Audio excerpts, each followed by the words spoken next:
A guy storms into a marriage coach's office, totally fed up. Before even saying hello, he starts unloading about his wife. How she doesn't cook, doesn't clean, doesn't help with the kids or the bills. The coach cuts in and says, hold up, can you take off your shoes? The guy's like, what? Why? The coach just smiles and says, because I asked you to.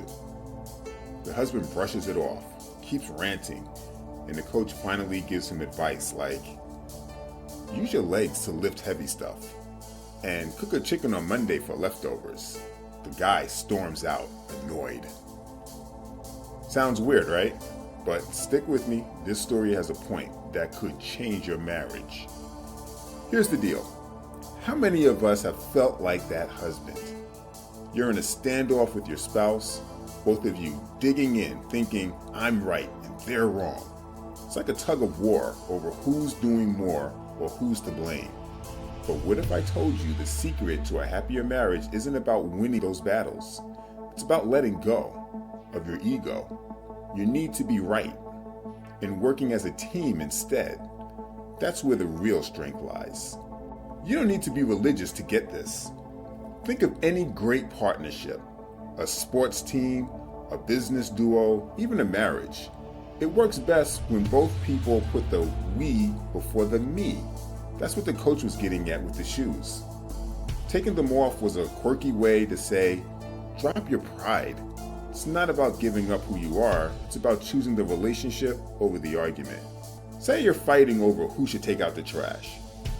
You could keep score and argue about fairness, or you could just grab the bag and say, I've got this. One keeps the tension alive, the other builds a bridge. This isn't just feel-good advice. A study from the University of California showed that couples who practice humility and forgiveness report higher satisfaction and are 30% less likely to split up. Why? Because letting go of your rights helps you to listen without snapping back, say sorry when you mess up, move past petty grudges, solve problems together, not against each other. Now, I know what some of you are thinking. What if my spouse is totally unreasonable? What if they're cheating or hurtful? Let's be clear. This isn't about staying in a bad situation. If your marriage is toxic, get help from a pro. But for the everyday stuff like arguing over chores or money, choosing humility can turn a fight into a conversation. It's not weakness, it's strength with a purpose. So how do you start? Here are 4 simple ways to try this today. Number 1, pause before you pounce. Next time you're heated, take a breath. Ask yourself, is being right worth hurting us? Number 2, step into their shoes. Try seeing your spouse's side. Say, I get why this matters to you, even if you don't agree yet. Number 3, pick your fights. Let small stuff slide. Save your energy for what really counts. Number 4, team up. When you figure something out together, celebrate it. Say, we nailed this. To remind yourselves you're on the same side. So take off your shoes, your pride, your need to win, and step into a marriage where teamwork wins.